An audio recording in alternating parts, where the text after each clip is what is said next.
Good morning. Another beautiful Tuesday, last week of the year. Good morning, Judy. How are you this morning? I am awesome, Carlos. How are you doing? I am doing great. It's amazing to me that we've reached the end of the year, right? Blows my mind. I don't know where it went. It's like, in some ways, it seems like a year ago was 10 years ago. In other ways, it just went like that. I don't know what that's about, but it was definitely an unprecedented year, right? Absolutely. Folks, thank you for joining us this morning. We're here with Money Truth Moments with Judy Copenbarger. It is Tuesday. This is our final show of the year for 2020. So we thank you guys for joining us this morning. We want to make sure that if you're not following Judy, you are following her at judycopenbarger.com. We've got a great end of the year show for you guys. So let's jump right to it. So we spoke about many topics during the last month, especially here in the last few months of 2020. Some that really stood out was dealing, for example, with the pandemic and business owners and their families. I like to kind of revisit that because we're kind of still going through that. We've had these highs and lows, but I wanted you to share with folks maybe some key points that how we can continue to deal with this as business owners and as families. Yeah. Well, I'll address families first. I think for families, cash is king, whether you're a business owner or you're employed or whatever. But when you have cash, you have choices.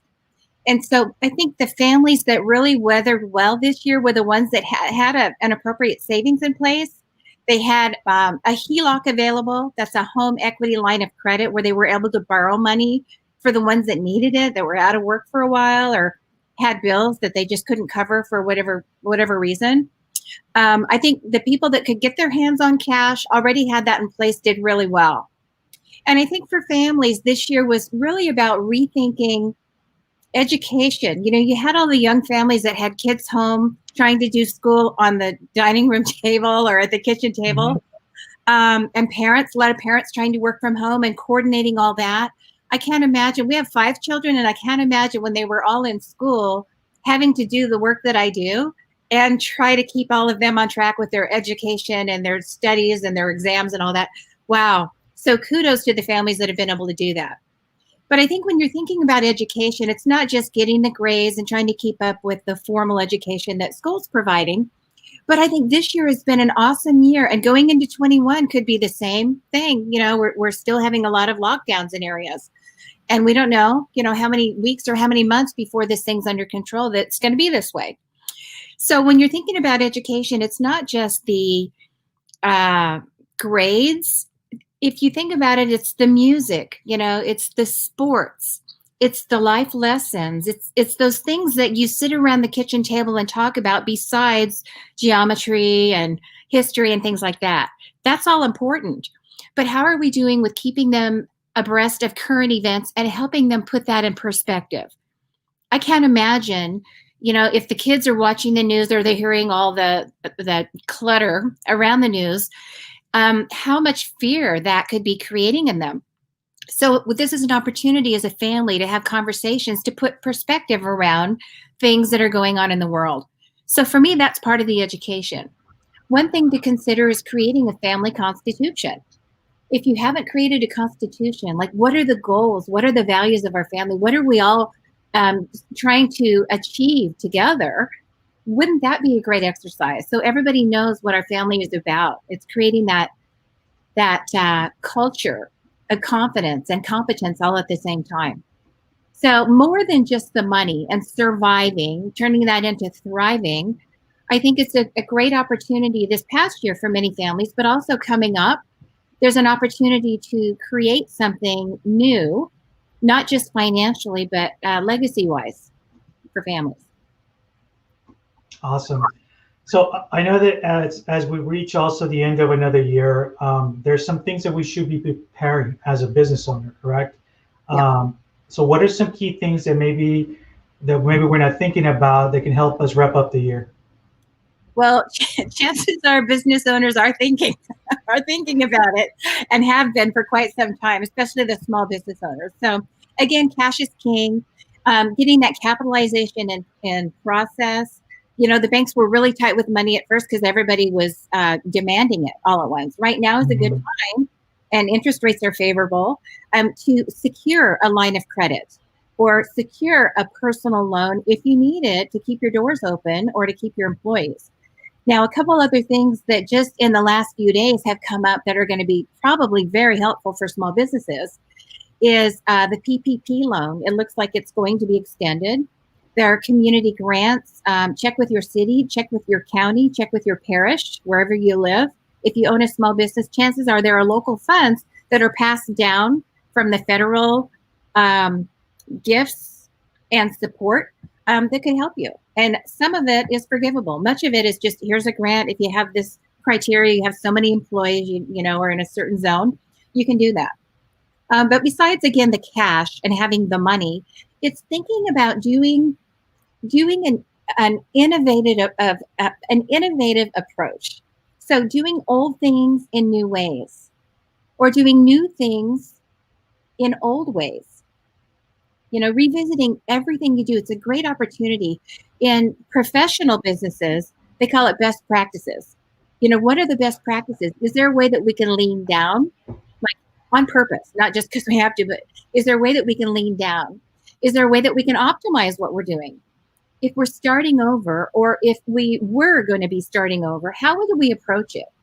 So a lot of times we kind of get in this rut, this same way of thinking. I built the business, I did this and this and this, and you end up with what you have, the activities you have, the staff you have, the offerings that you give, the services or the products that you offer, the distribution that you offer. Rethinking all of that, and just usually when you start a business, you have a business plan, right? If you get a loan, you have to have a formal business plan. But what if you created a business plan? Would it be exactly what your business is? Or would there be something different about it? If you started from scratch and we're talking to a 20-year-old that wanted to be in your business at whatever level you're at, 2 years, 5 years, 10 years, how would you have them approach it? What have you learned from how you've done your business, how you've weathered the storms, you know, this year and all the other storms that have come? What have you learned in the past months, years, and decades? If you were going to do a restart, you would do differently. And just consider it like a reboot. Plug it in, unplug it, plug it in again. What would I do differently? And I think there will be nuggets in that thinking, you know, just kind of a little, you know, coffee crotch outside. Thinking about that, there will be nuggets in that could really change the trajectory of this year and the future years for you as a business owner. Right. No, this was a great tips. I appreciate that. Folks, thank you for joining us this morning. This is our final 2020 show of the Year of Money Truth Moments. This has been just a great journey with Judy. You've taught us so much in the last few months. If you're not following her, please make sure you do at judycopenbarger.com. And also, you know, with every end of the year, and we're talking about some key takeaways from stuff that we talked about, I also wanted to make sure that folks, I want to share with folks actually that some great accomplishments that you were able to achieve with Money, Truth, and Life, your book. One of them, your book, The Launch of Money, Truth, Life. It's been a bestseller on Amazon and other platforms as well. It was huge. It's for me, it was a privilege to be able to be part of that journey when you launched the book, because we had a great interview on the actual launch. So kudos to you. That's phenomenal. And you've helped so many people with the book. So I want to see if you can talk a little bit about the book, and quite honestly, like I said, it's a great accomplishment. Yeah, well, before the book, there was this void in the world, my perspective, right?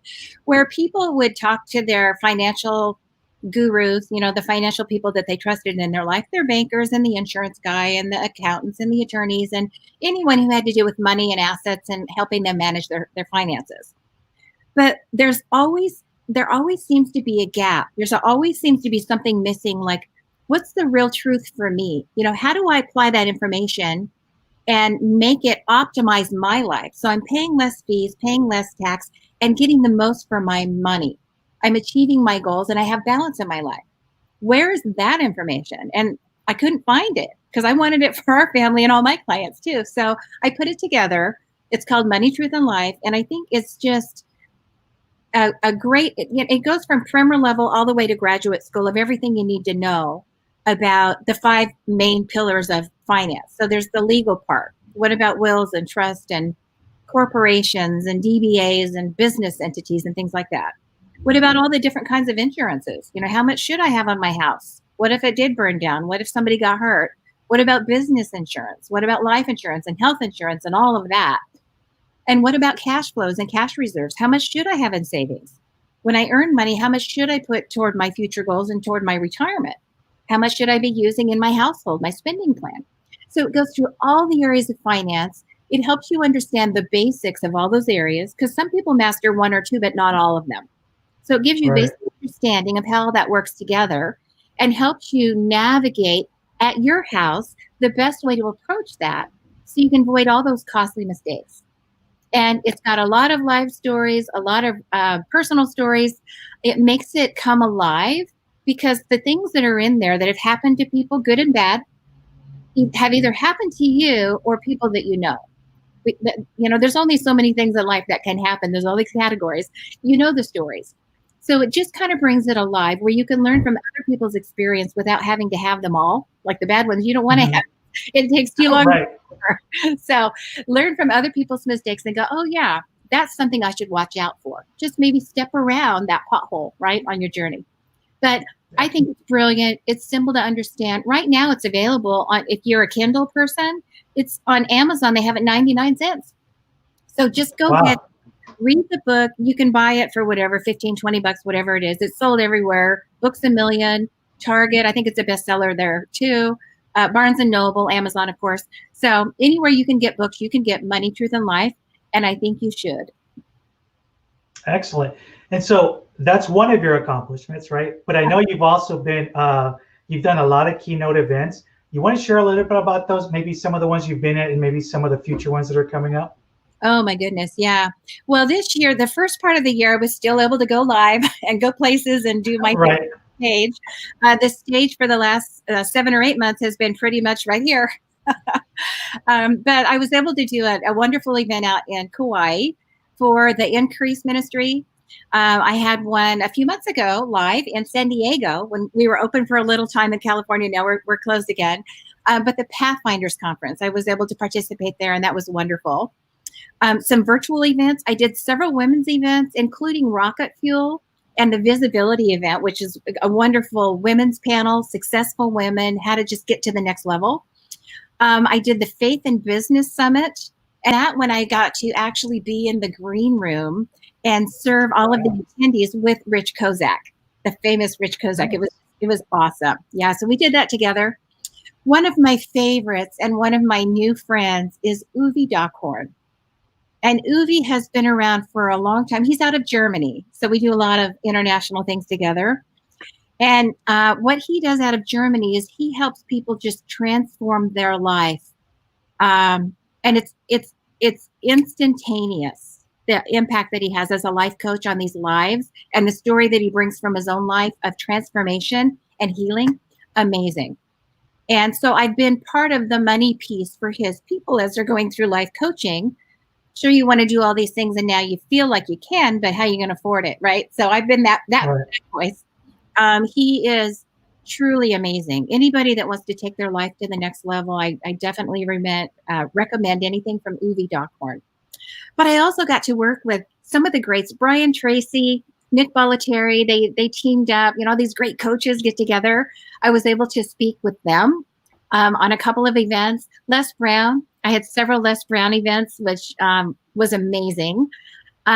David Fagan, right here in Southern California, has an amazing international following and is doing great work out there in the world as well with his wife, Isabella.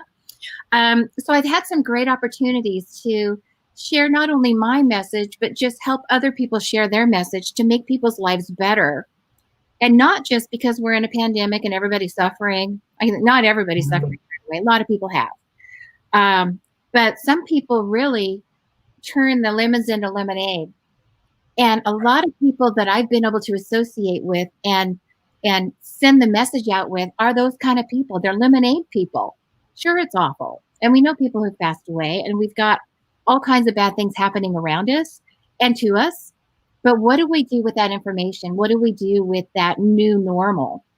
That's what makes a difference. So I've been so blessed to be part of some of these summits and these educational events. And sharing with some of the graces is such an honor. And it's really neat to have this platform this year to do it. So there's no way I could have traveled to all of these cities around the world to do it. But with the virtualness of the end of 2020, I was able to be part of many of these events. And that's the beauty of technology, right? You can be at so many places and really quickly, and that's one of the things that I love about it, and why I always embrace it. The other thing I want to make sure that folks also are aware is you also had a launch on your online mastery program, which was also huge. Maybe you can share that with folks too.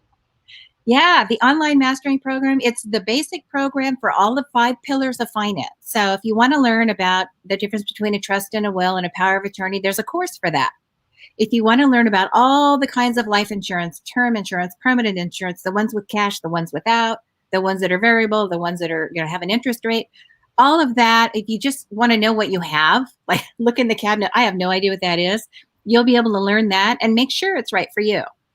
So there's a course on everything, how much you should be saving, how you do a spending plan at your house, and not an Excel spreadsheet with, 18 pages of accounting. Just what do you need practically at your house to really get a handle on what comes in and what goes out and when it should. So it has all of those things. It's all done in video format. Again, there's some stories that are very relevant. It's great information. It's the truth about money. It's the accurate legal definition, the IRS definition, not all the commentary. It's really right. What you need. So I think it's a great course. You'll enjoy it. It's available. You can do a little free test run on it. It's at judycopenbarger.com.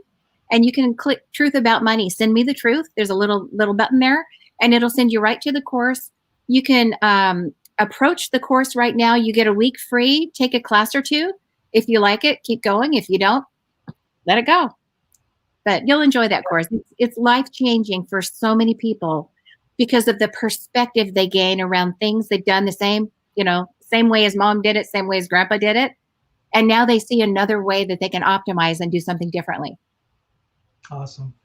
And folks, Judy just mentioned judycopenbarger.com. Make sure you visit the website because not only are you going to find information about Money, Truth, and Life, the book, the online mastery program, but there's a wealth of resources available for free that you should be taking advantage of.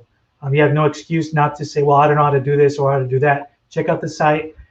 You'll find just great information that's very valuable and applies today and for future use as well too. So speaking of future, what are some things that we should be looking at or preparing as business owners for 2021? Obviously, it's not going to be business as usual, that we've just experienced, but what are some key takeaways or key points I think that you can, help us with for 2021? Yeah, it's interesting. Some businesses this year I helped just scale. Like they couldn't hire enough people. They couldn't train them fast enough. They were being the innovators, or they were in a genre that just has been crazy busy. A lot of people, this has been a very busy year for them. Other people are like, well, what do I do now? Do I go back to school or get a new trade? So it's really interesting. Some things to look out for going into this next year. Congress is just now putting out, we don't know exactly how it's all going to work out, but they're putting out some help for people. So if you're an employee, there will be that bumped up unemployment that you can get. The federal government's going to kind of subsidize that for a period of time, which is great. If you're a business owner, you can get these loans that ultimately could be forgivable by hiring back the people that otherwise would be unemployed. There's so many funds that are going to be available through grants, again, through your communities, your cities, your counties. Look for those. They'll be rolling out in the next few months, maybe even weeks. If you're in a place that is totally shut down, think about ways that you could be innovative, and maybe there's something you can do outside of the shutdown area. The whole world isn't shut down. The whole country is not shut down. Some places are operating as usual. So if you're in a business as usual place, that's fine. If you're not, is there something you can do to expand your services and products to other places that could use them because they are shut down? So just think about that.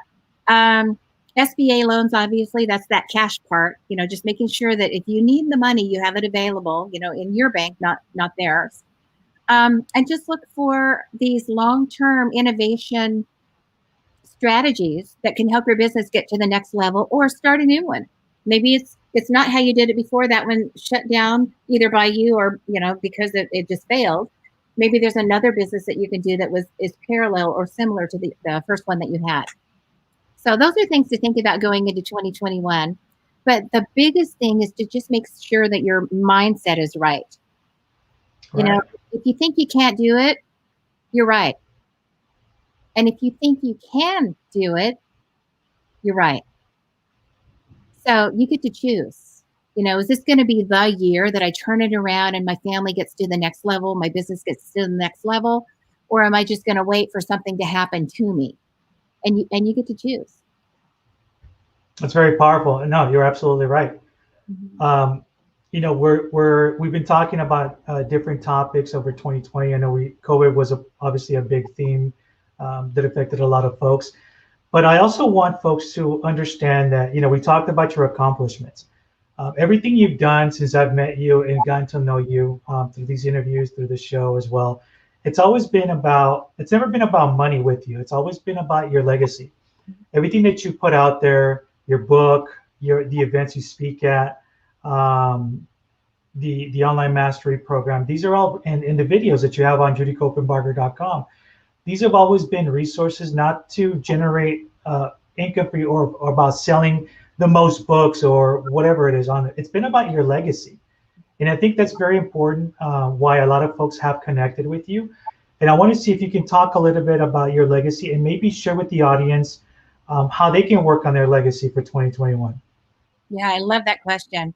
Yeah, all of this work, I've worked with clients nose to nose and knee to knee for almost 40 years. And all of the work that has really come up and been available to the world this past year is a result of that knowledge, the experience, their stories, the client stories that really resonate with people and how they solved a problem or avoided one.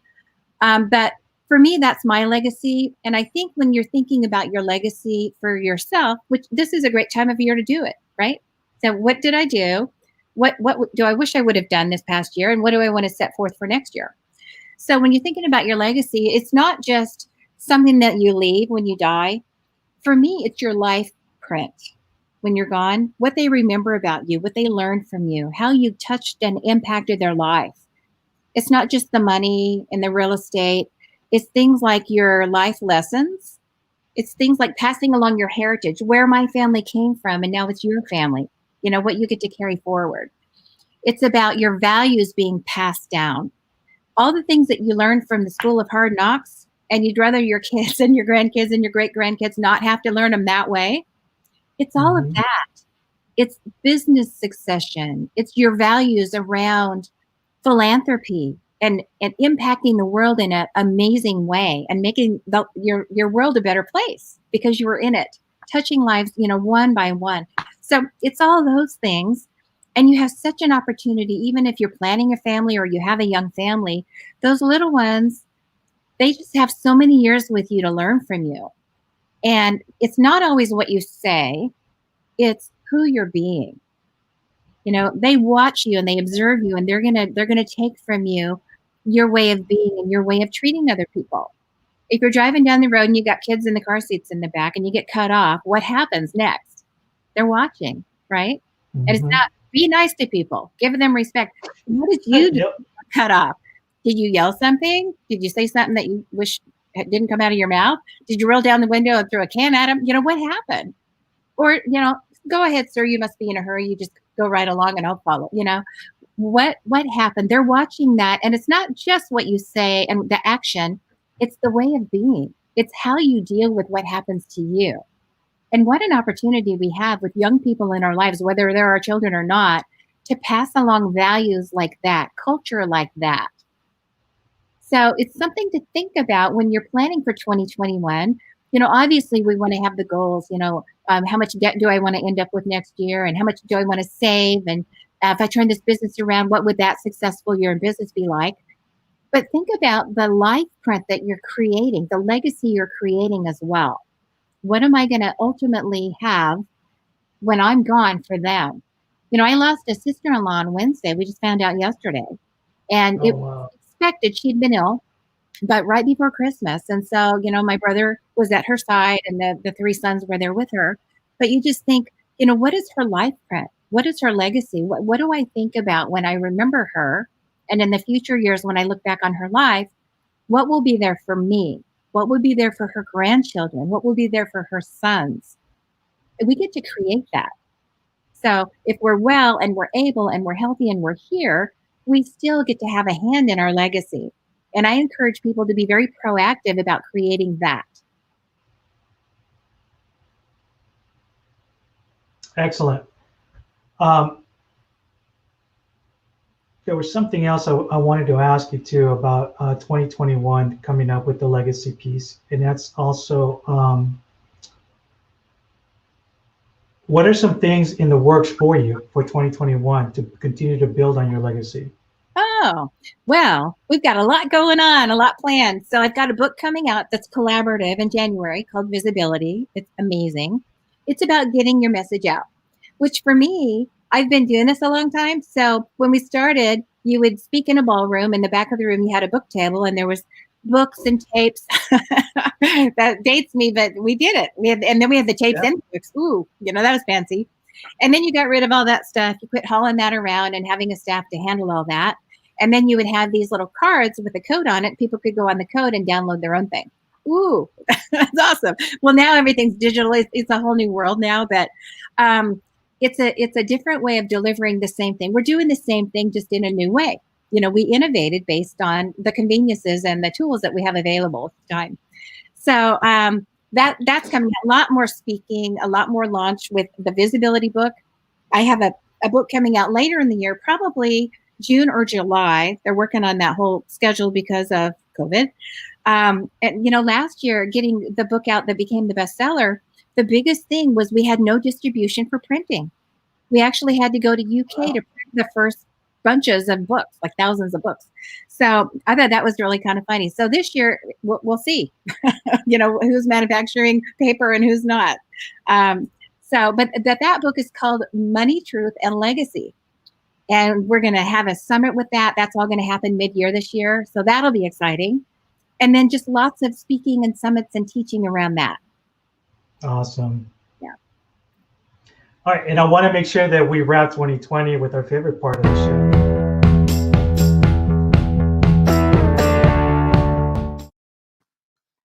Woohoo! All right. Final challenge of 2020. What have you got for us? Okay. Final challenge is to 4 points. You got to have pen. You got to have paper, right? You got to write it down, the brain to the hand, the eye to the paper. There's something magical about that. So here's your challenge. If you haven't already done it, I hope you already have. But if you haven't, I want you to at least make this short list. So 4 points. I want you to imagine a year from now, we're right at the end of 2021, December 31st, 2021. And I want you to think, just in the financial context, what would be ideal for you financially? How much debt will you have? So if you don't know how much you have now, that would be the first exercise, right? But from that number, what would you like your debt to look like? Is it zero? Is it $200,000 left on the house, you know, the mortgage? Is it a certain amount of business debt? What is it? How much would you like to owe a year from now? And maybe there's some action items that will come out of that goal. The second thing I want you to think about is how much will you have in your savings buckets for your future? So it might be retirement funds. It might be 401k that's growing at work. But when you think about your money doing the work and you not doing the work, how much do you need in those buckets for that long-term future? What's that number? The third thing is, how much money would you like to have in each of your goal buckets?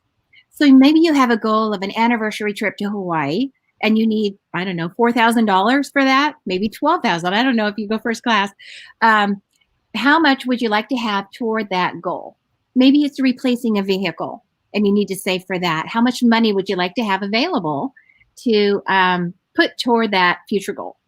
And then the fourth thing is cash reserves. How much money would you like to have in your cash reserves, which, if you're a small business, is your capital? As a family, you should also think about capitalizing your future and capitalizing your business just in case we have a repeat of this year. So those are your four things. How much in debt, how much in savings, how much in your goal buckets, and how much in cash reserves at the end of next year 4 numbers should be on your paper, and I can't wait to hear from you about that. Oh, awesome. And so, folks, thank you for joining us. The final show of 2020 of Money Truth Moments with Judy Copenbarger. If you're not following her, please do so at judycopenbarger.com. She shared just a wealth of information today. There is more resources available for you, including ways to get her book, Money, Truth, and Life, also her online mastery program. And remember, take advantage of some of the stuff. It's on Kindle for 99 cents. You got no excuse for not getting it. And also take advantage of the free week that you can watch a couple of chapters for her online mastery program as well too. So make sure you don't pass on that. So on a personal note, I want to say that this has been a fantastic year getting to know you, Judy. It's been a fantastic journey getting to know about your legacy, which blows my mind that you're not like everybody else that's out there speaking regarding money. You're actually speaking the truth. And folks, she is the real deal, hands down. So I appreciate you sharing your wisdom. I look forward to an amazing 2021. And I wish you the best of luck, my friend, with all of the upcoming things you have in the pipeline with your new book and all of that as well, too. Thank you, Carlos. All the best to you and your family, and have a beautiful new year. All right, folks, thank you for joining us. We will see you next year. Remember, Tuesdays at 8 a.m. Have a great year.